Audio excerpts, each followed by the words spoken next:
ममता बनर्जी अपने पूरे सियासी करियर के सबसे बुरे दौर से गुजर रही है। जिस ममता बनर्जी ने कांग्रेस से बगावत करके टीएमसी बनाई, बंगाल में वामपंथियों का दशकों पुराना किला ढा दिया और बंगाल की सत्ता पर काबिज हुई, अब वही ममता बनर्जी अलग थलग पड़ती नजर आ रही है। टीएमसी क्या अब वाकई दीदी के हाथों से छिन गई है? बागी गुट के नेताओं ने जब चुनाव आयोग से मुलाकात की और खुद को असली टीएमसी होने का दावा बताया, तो वहीं सबसे बड़ा सवाल ये रह जाता है कि आखिर ममता बनर्जी के पास अब क्या बचा है? सांसदों की बगावत, फिर विधायकों की टूट, सड़क पर टीएमसी नेताओं के खिलाफ जबरदस्त विरोध प्रदर्शन किया जा रहा है। अभिषेक बनर्जी के खिलाफ शुरू हुआ प्रोटेस्ट कल्याण बनर्जी से होता हुआ टीएमसी के कई नेताओं के विरोध तक पहुंच गया। इस विरोध में नया नाम महुआ मोइत्रा का जुड़ गया है। तृणमूल कांग्रेस सांसद महुआ मोइत्रा पश्चिम बंगाल के कालीगंज पहुंची थी, जहां प्रदर्शनकारियों ने उन्हें काले झंडे दिखाए और अंडे फेंके गए। टीएमसी में जो टूट हो रही है, विरोध हो रहा है, इसको लेकर क्या माना जाए? क्या असली टीएमसी बागियों के पास जाएगी? दीदी अकेले रह जाएगी? तमाम सवालों के जवाब जो है हम तलाशेंगे। लेकिन इस बीच जो बड़ी खबर मिल रही है, पहले वो बता दें। टीएमसी के बागी गुट के नेताओं ने आज दिल्ली में चुनाव आयोग की टीम से मुलाकात की है। चुनाव आयोग से टीएमसी के बागी नेताओं की मुलाकात हुई। ऋतुव्रत बनर्जी ने चुनाव आयोग से मुलाकात की, चुनाव आयोग के सामने अपना पक्ष रखा है। 2/3 विधायकों के समर्थन का दावा जो है वो किया गया है और हम ही असली तृणमूल हैं, ये दावा जो है वो ऋतुव्रत बनर्जी की तरफ से किया गया है। चुनाव आयोग से मिलने के बाद टीएमसी के बागी गुट के नेता ने प्रेस कॉन्फ्रेंस भी की है, जिसमें उन्होंने ये कहा कि हमने चुनाव आयोग में अपना पक्ष रख दिया है, हमारे पास 2/3 विधायकों का समर्थन है।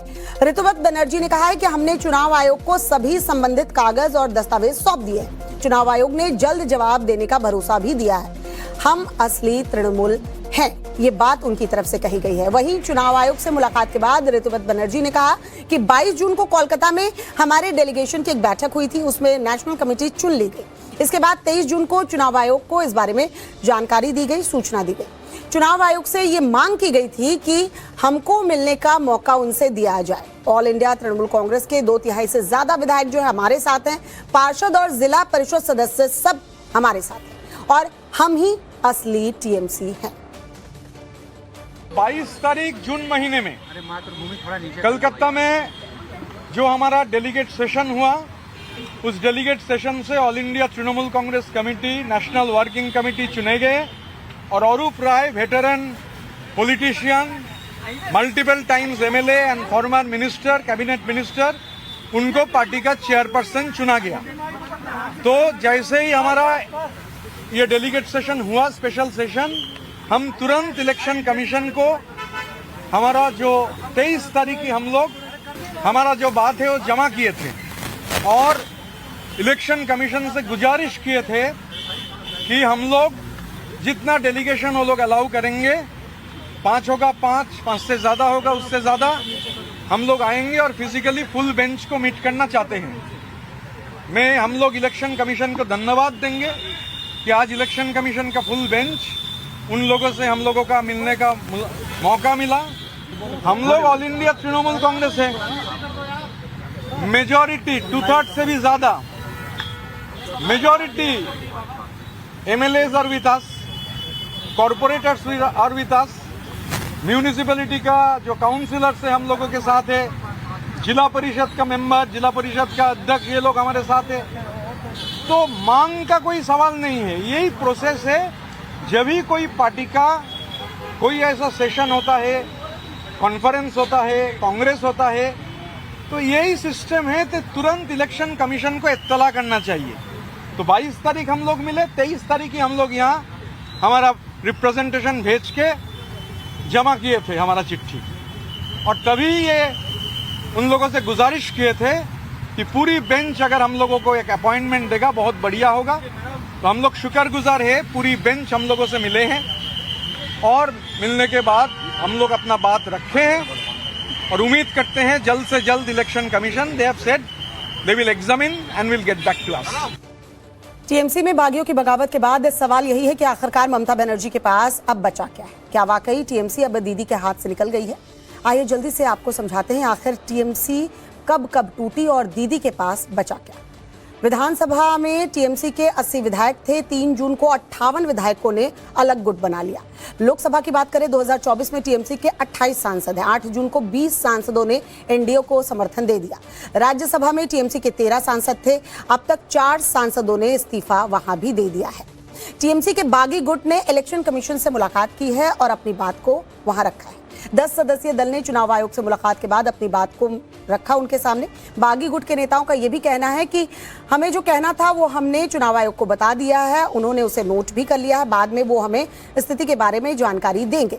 हमने पार्टी के चुनाव चिन्ह की मांग की है। 2026 में कोलकाता में हम लोग का एक मीटिंग हुआ था। वहाँ पे नेशनल वर्किंग कमेटी फॉर्म्ड हुआ है और इन अकॉर्डेंस टू दैट हम लोगों ने एक लेटर दिया था इलेक्शन कमीशन को। उसी पर्पस पे आज हम लोग मीट करने गए थे। फुल बेंच इलेक्शन कमीशन के थे और हमें बहुत पेशेंट हियरिंग। क्या संभावनाएं लग रही है सर इसके? संभावना पे तो बात नहीं होती है। हम लोगों ने अपनी बात कही है, अब बाकी समय बताएगा। Election commission will decide. Election commission इसके बाद इलेक्शन कमीशन जानकारी देंगे। जानकारी के बाद हम जानेंगे। We had a meeting with Mr. Ganesh Kumar and we had what we were supposed to say. We already told them and they have noted down that. And after that whatever the discussion we had and later on they will inform us what is the situations. तो बागी गुट के election commission से मुलाकात के बाद TMC के ममता गुट के सांसदों ने इलेक्शन कमीशन पर सवाल उठाए हैं। टीएमसी के सांसदों ने बागी गुट को टुटफुटिया झुंड तक कहा है। ममता गुट के सांसदों का यह कहना है कि आखिर इलेक्शन कमीशन ने बागी नेताओं से किस आधार पर मुलाकात की है। टीएमसी सांसदों ने इसके पीछे बीजेपी को आड़े हाथों भी लिया और कहा यह सब बीजेपी की मिलीभगत से हो रहा है। इलेक्शन कमीशन बीजेपी के इशारे पर काम कर रहा है। ये टुटफुटिया झुंड है, इसको कोई स्वीकृति नहीं है। हमारा सवाल तो है उसको क्यों अलग से मिलने दिया गया, लेना नहीं चाहिए था, यही हमारा कहना है। इसके अलावा से जो डेलीगेशन वहाँ पर मिला है इसमें से कई ऐसे नेता है जैसे आप बता रहे कि जिनको पार्टी से एक्सपेल किया गया था। हाँ, दोनों नेताओं को तो एक्सपेल किया गया। उसको क्या पोजीशन है, तो कैसे पार्टी के पक्ष में रिप्रेजेंटेटिव हो सकता है। देश के सामने खुलासा हुआ है कि चुनाव आयोग को बीजेपी चला रही है और खास करके गृह मंत्री अमित शाह चला रहे हैं। ये जो मुलाकात की मांग है ये एक पॉलिटिकल पार्टी के अधिकृत प्रतिनिधि कर सकते हैं और पॉलिटिकल पार्टी के अधिकृत प्रतिनिधि ही चुनाव आयोग को चिट्ठी दे सकते हैं कि फुल बेंच के साथ मुलाकात करें। लेकिन आज हमने देखा है कि एक टुटफुटिया झुंड जो पता नहीं कहां से आ गए हैं ये लोग, एक यहां से आए हैं वहां से आए हैं, टुटफुटिया झुंड, एक लीडर है जो पार्टी से एक्सपेल हो चुके हैं। ये टुटफुटिया झुंड जाकर के चुनाव आयोग का जो फुल बेंच है इनके साथ मुलाकात की है। तो हम पूछना चाह रहे हैं कि ईसी के अपने नियम के अनुसार सिर्फ अधिकृत प्रतिनिधि मिल सकते हैं, मुलाकात कर सकते हैं चुनाव आयोग के फुल बेंच के साथ।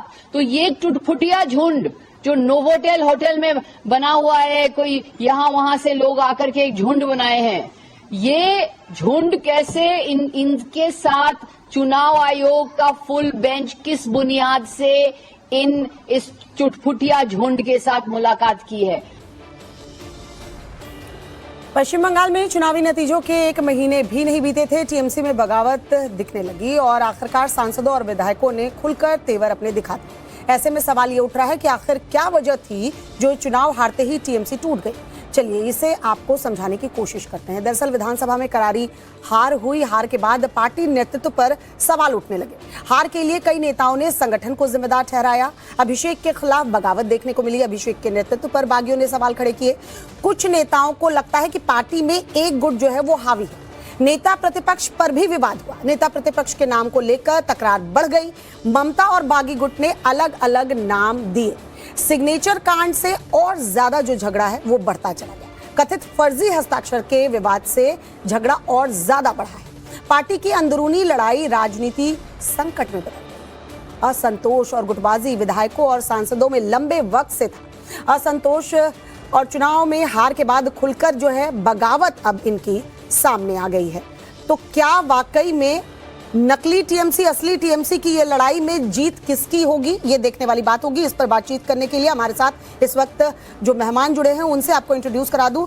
चंद्रशेखर जो कि बीजेपी के प्रवक्ता हैं हमारे साथ इस वक्त जुड़ चुके हैं। रिजू दत्ता पूर्व टीएमसी के नेता इस वक्त हमारे साथ जुड़े हैं। स्वयं प्रकाश पुरोहित जो कि टीएमसी के प्रवक्ता हैं हमारे साथ जुड़े हैं। बादल देवनाथ पॉलिटिकल एनालिस्ट के तौर पर इस वक्त हमारे साथ जुड़े हैं। सबसे पहले तो स्वयं प्रकाश पुरोहित जी, ये क्या लगता है कौन असली कौन नकली? सांसद गए, विधायक गए, अब क्या सिंबल भी जाएगा?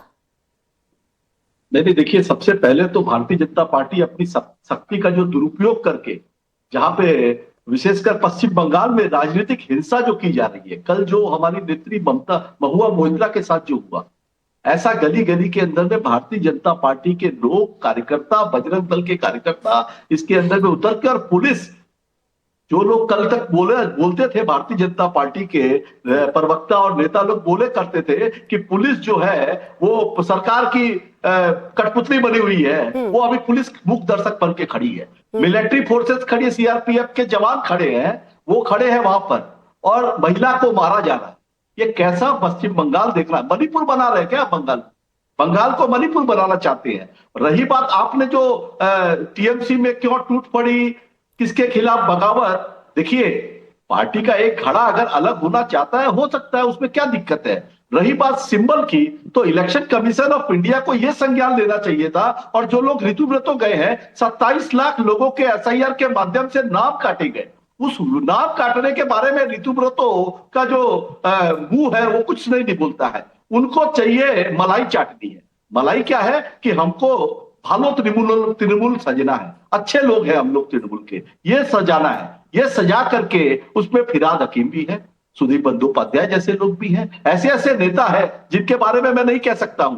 बहुत लोग जानते हैं जो उत्तर कलकत्ता में राजनीति करते हैं, उनको पता है कि कैसे इन लोगों के सिंडिकेट ने, मेरी बात सुनिए, ममता बनर्जी के शासन में आप लोग ने उंगली उठाई फिराद हकीम पर बुलडोजर चलाया जावेद खान के इलाके में। आज जावेद खान के इलाके में क्या सेटलमेंट हुआ है, क्या साठगांठ हो रही है? सिंबल कैसे बचाएंगे? स्वयं प्रकाश पुरोहित जी, ये तमाम बातें हैं, लेकिन आज चुनाव आयोग से मुलाकात कर चुका है बागी गुट, और संख्या बल अगर देखें तो उधर जा रहा है, जाता नजर आ रहा है। तो अगला स्टेप आप लोगों का क्या होगा, ये मैं जानना चाह रही थी।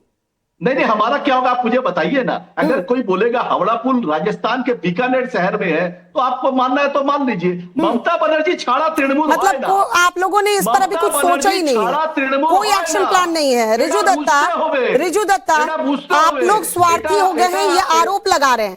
स्वयं प्रकाश पुरोहित जी जो कह रहे हैं उसका कुल मिलाकर यही निकल रहा है कि देखिए, आप लोग फायदा उठाने की कोशिश कर रहे हैं, बागी गुट बना लिया और देखा मौका परस्त, ऐसे ऐसे समझिए आप लोगों के ऊपर आरोप लग रहे हैं। तो क्या लगता है ये क्यों टूट हुई? पहले तो ऋतुव्रत बनर्जी कह रहे थे कि दीदी हमें पसंद है, दीदी की लीडरशिप रहेगी। अभिषेक बनर्जी से गुस्सा समझ में आ रहा था, लेकिन अब ये खुलकर हम ही असली टीएमसी। देखिए, पहले मैं एक चीज साफ कर देना चाहता हूं कि मैं ऋतुव्रत जी के गुट के प्रवक्ता नहीं हूं, ये मैं साफ कर दूं। दूसरी बात, देखिए, ममता बनर्जी जी ने 1998 पहला जनवरी को तृणमूल कांग्रेस का जन्म दिया है। इलेक्टोरल पॉलिटिक्स में संख्या सर्वोपरि है। संख्या के हिसाब से अगर देखेंगे तो ऋतुव्रत जी के पास विधायक है, काउंसिलर्स है, जिला परिषद है, नंबर्स उनके पास है, नेशनल वर्किंग कमेटी का मीटिंग उन्होंने कर लिया है, एफिडेविट में साइन किया, करवाया सबसे, और वो सारे चीज, और उनको नेता प्रतिपक्ष का भी जगह मिला है विधानसभा के स्पीकर की तरफ से, ये मैं फैक्ट्स बोल रहा हूं। और उनके आधार पे वो आज चुनाव आयोग के फुल बेंच के साथ मीटिंग करके सारे तथ्य दिए हैं कि सिंबल उनको मिलना चाहिए और बैंक अकाउंट्स उनको मिलना चाहिए। पर मैं 2-3 चीजें साफ कहना चाहता हूं। अगर चुनाव आयोग आने वाले दिन में उनको पार्टी का सिंबल भी दे दे, फिर भी ये मामला यहां खत्म नहीं होगा, ये हाई कोर्ट से सुप्रीम कोर्ट तक जाएगा, पहली बात। दूसरा, बैंक अकाउंट की बातें, ये तो अभी कोर्ट में चल ही रहा है, पर एक पब्लिक की बात मैं आपको कहना चाहता हूं, अगर आप बंगाल के किसी भी क्षेत्र में किसी भी बच्चे से या बूढ़े से, मां से या बहन से अगर आप पूछेंगे कि तृणमूल कांग्रेस कौन है, तो तृणमूल कांग्रेस ममता बनर्जी है। इसको लेके कोई विवाद नहीं होना चाहिए। बाकी नंबर के हिसाब से अभी ऋतुव्रत जी का पल्ला भारी है और टेक्निकली। लेकिन रिजू दत्ता, ये तो इतिहास है ना, ममता बनर्जी भी अलग हुई थी और उन्होंने अलग पार्टी बनाई, फिर वो टीएमसी बन गई, और आज कुछ बागी गुट के नेता अगर अलग हो रहे हैं और संख्या बल उनके साथ है, तो फिर तो ये फैसला किसी और को करना है। सिर्फ मैं आपको एक चीज बता देता हूं। एक आर्टिकल आपका आर्काइव बहुत स्ट्रांग है, उसको निकालिएगा। सुप्रीम कोर्ट का एक जजमेंट है, Subhash Desai versus principal secretary of Maharashtra 2023, जो शिवसेना वाला केस था। उसमें सुप्रीम कोर्ट का 5 जज बेंच, जिसमें भूतपूर्व सीजीआई जीवाई चंद्रचूड़ जी भी थे, उन्होंने ये कहा कि अगर एक पार्टी के सारे विधायक भी निकल के दूसरा पार्टी बना लेता है, इसका मतलब ये नहीं कि वो पार्टी बन जाता है। तो इसी पे ममता जी के जो गुट है वो टिके हुए हैं। बाकी चुनाव आयोग का सिद्धांत आएगा, और जो भी सिद्धांत है ये मामला तो ये जो बातों का जिक्र आप कर रहे हैं, ये बातें कोर्ट में चैलेंज की जा सकती हैं, लेकिन जब संख्या बल जिसके पास है वो तो जाके दावा कर सकता है कि हम ही असली टीएमसी हैं। हालांकि बादल देवनाथ जी, क्या लग रहा है कि टीएमसी में जो टूट हुई और ये बागी गुट एक बनकर तैयार हुआ, इसको रोका जा सकता था? दीदी एक्शन में आ सकती थी, कहीं ना कहीं जो फेवर होता रहा, एक गुट हावी होता रहा, अभिषेक बनर्जी के नाम पर आपत्ति होती रही, उस चीज को शायद नजरअंदाज किया गया। वजह आज यही है कि ये स्थिति देखने को मिल रही है। बादल देवनाथ मैडम কেমন আছেন? আমি ভালো আছি। Thank you madam. नहीं, आप भट्टाचार्य लिखा है, मैंने पहली बार बांग्ला में बोला। मैडम सबसे पहले एक बात है, एक सीनियरिटी का बात होता है। जब कोई व्यक्ति विधायक हो जाता है, एमपी हो जाए तो हो जाता है, मतलब ये नहीं है तुम पूरा पार्टी तुम्हारे पास चला जाए, प्रतीक सिंबल चला जाए, ऐसा नहीं होता। क्यों नहीं होता है? आप कोई क्लब में जाइए, कोई क्लब का मीटिंग जब होगा, क्लब में जब नो मोशन आएगा, कोई अनास्था प्रस्ताव आने का कोई कोशिश करेगा, अलग से क्लब में कोई प्रेसिडेंट सेक्रेटरी बनाने का कोशिश करने का करेगा, तब उनको क्या करना चाहिए? पार्टी के प्रेसिडेंट, पार्टी के जनरल सेक्रेटरी को उस मीटिंग में बुलाना चाहिए। उस मीटिंग में बैठ के आपको सब आपका जो बात है, तो वो बात आपको बुलाना चाहिए उस मीटिंग में। लेकिन ये जो 22 जून का नाम ले रहा है ऋतुव्रत बनर्जी, वो पहले तो सस्पेंड हो गया। उसके बाद क्या हुआ, उन्होंने 22 जून को एक मीटिंग बुलाया। उस मीटिंग में जो फाउंडर प्रेसिडेंट होता है, इलेक्शन कमीशन ऑफ इंडिया का जो एक रूल्स है, जो फाउंडर प्रेसिडेंट, महाराष्ट्र का बात अलग है, उसमें बाल ठाकरे नहीं था, बाल ठाकरे नहीं है, और यहाँ पर ममता बनर्जी आज भी जीवित है, वो चेयरमैन और ऑल इंडिया प्रेसिडेंट भी है। मतलब आपको उस मीटिंग में ऑल इंडिया प्रेसिडेंट को आपको बुलाना चाहिए, और पार्टी के जो जीएस है, जो महासचिव होता है, उनको उनके पास से आपको परमिशन लेना पड़ता है। जब मैं एक मीटिंग बुलाना चाहता हूँ आपके खिलाफ, पार्टी के खिलाफ, आप लोगों का कोई वक्तव्य है, वो वक्तव्य उस मीटिंग में आपको, ये सारे दरवाजे बादल देवनाथ जी, ये सारे दरवाजे बागी गुट को कहीं ना कहीं बंद नजर आ रहे होंगे ना। मेरा तो सवाल बादल देवनाथ जी, मेरा सवाल ये था कि ममता बनर्जी को क्या पहले स्टेप नहीं ले लेना चाहिए था? ये जो टूट हुई है, जिसके बाद ये नकली और असली टीएमसी का खेल चल रहा है, इस खेल को ममता बनर्जी रोक सकती थी। पुरानी खिलाड़ी हैं, अभिषेक बनर्जी से अगर सबको दिक्कत थी, तो क्यों इतना प्रेम, क्यों उस चीज को नजरअंदाज किया गया? मैडम ये नकली असली का कोई लड़ाई नहीं चल रहा है, लड़ाई चल रहा है एक्सपीरियंस का।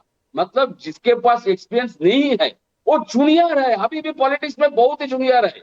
लेकिन 2 साल 20 साल पार्टी का लेफ्ट किया, हो सकता है लेफ्ट के बाद तृणमूल का किया, लेकिन पॉलिटिक्स में जो एक्सपीरियंस होता है वो एक्सपीरियंस ऋतुव्रत के पास नहीं है।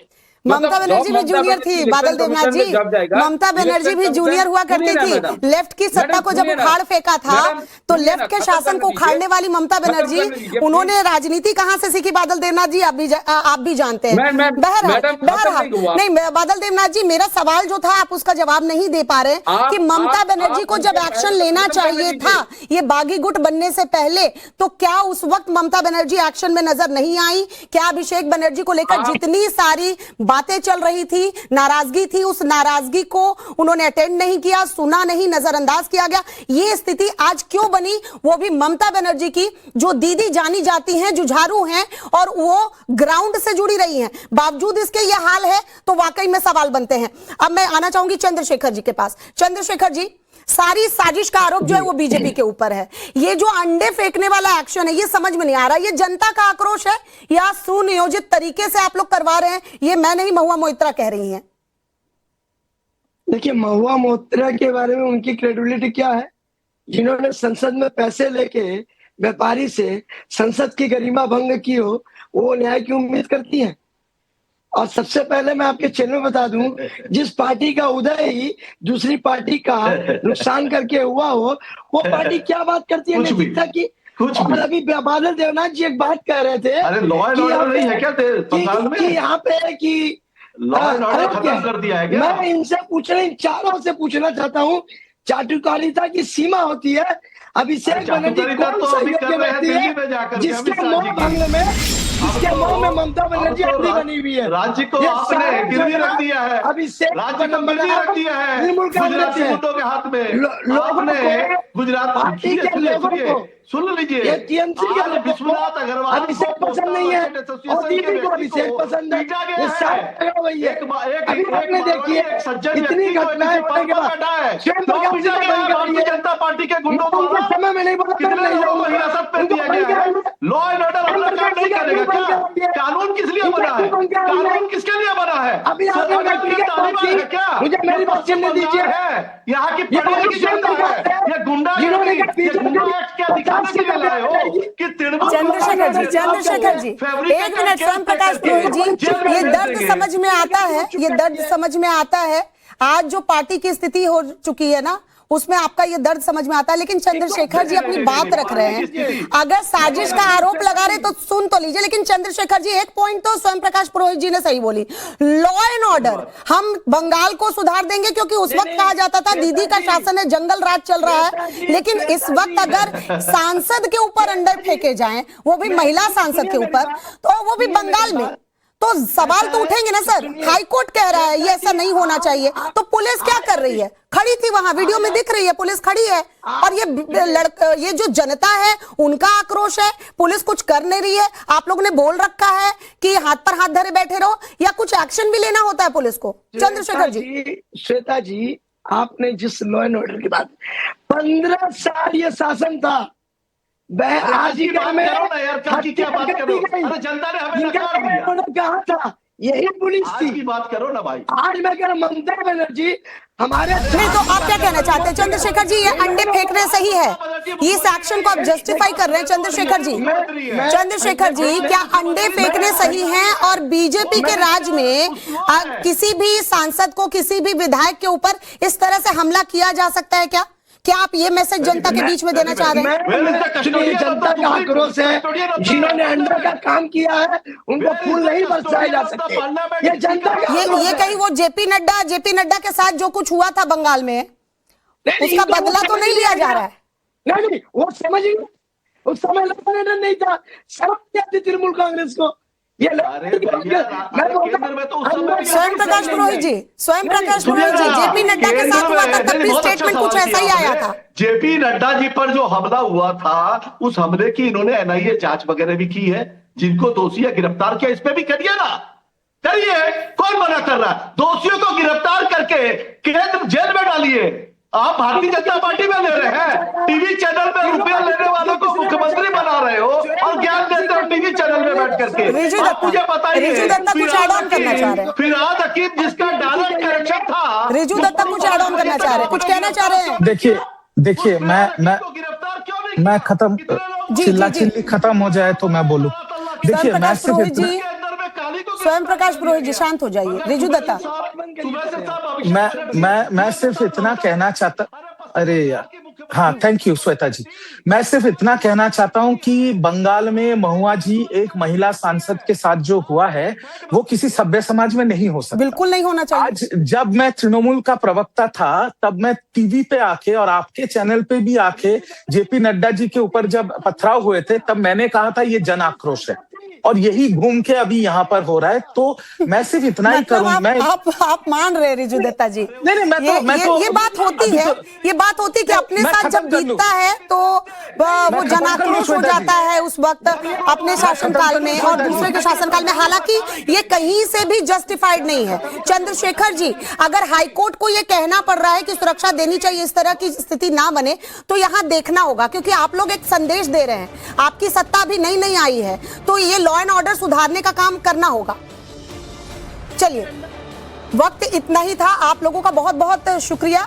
छोटा सा ब्रेक, जल्द हाजिर होते हैं। देखते रहिए टाइम्स नाउ।